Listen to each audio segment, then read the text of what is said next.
सुबह का वक्त था। गांव की कच्ची पगडंडियों पर धूप हल्की हल्की फैल रही थी। परिंदों की चहचहाहट और खेतों में किसानों की मसरूफी एक खूबसूरत मंजर पेश कर रही थी। गांव के एक किनारे पर एक बड़ा सा पका मकान था। यह हाजी करीम बख्श का था, जो गांव का सबसे अमीर और बासर जमींदार था। इसके खेत सुनहरी गंदम से भरे हुए थे और सब लोग जानते थे कि हाजी साहब के पास दौलत की कमी नहीं, मगर तबीयत में हद से ज्यादा लालच और गुरूर था। गरीब किसान की परेशानी, इसी गांव में एक मेहनती मगर गरीब किसान रशीद भी रहता था। इसकी जमीन अच्छी थी, लेकिन पानी की कमी ने उसे परेशान कर रखा था। इसके खेत के पास ही हाजी साहब का एक पुराना कनवा था, जिसमें साफ और मीठा पानी था। एक दिन रशीद ने हिम्मत की और हाजी करीम बख्श के पास गया। अस्सलाम अलैकुम हाजी साहब, रशीद ने अदब से कहा। वालेकुम अस्सलाम। हाँ भाई रशीद, क्या काम है? हाजी साहब ने तंजिया लहजे में जवाब दिया। रशीद ने कहा, हाजी साहब, आपका जो कनवा मेरे खेत के पास है, अगर आप बेच दें तो मैं अच्छी कीमत दे दूंगा। इससे मेरे खेत बच जाएंगे। सौदाते होना? हाजी साहब ने थोड़ी देर सोचा, फिर कहा, ठीक है, 500 रुपए दे दो, कनवा तुम्हारा। रशीद ने खुशी खुशी पैसे दिए और सौदा तय हो गया।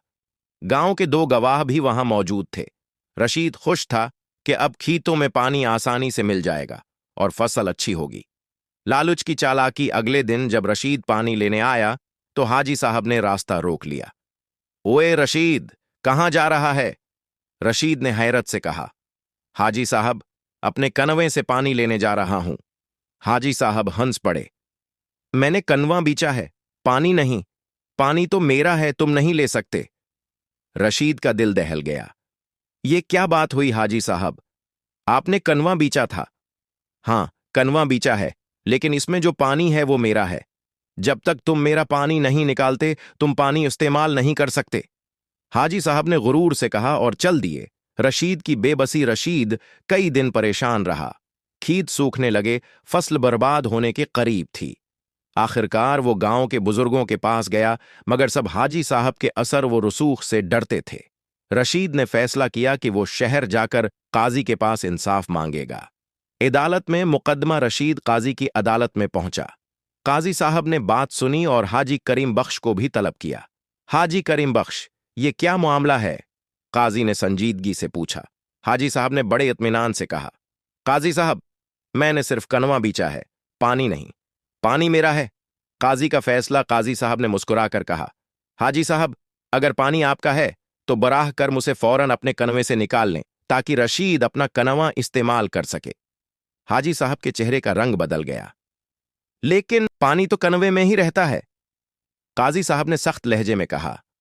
फिर रशीद को पानी इस्तेमाल करने दो, क्योंकि कनवा उसका है और कनवे के साथ उसका पानी भी इसी का है। गांव वाले जो अदालत में मौजूद थे, सबने तालियां बजाएं। हाजी साहब को शदीद शर्मिंदगी हुई।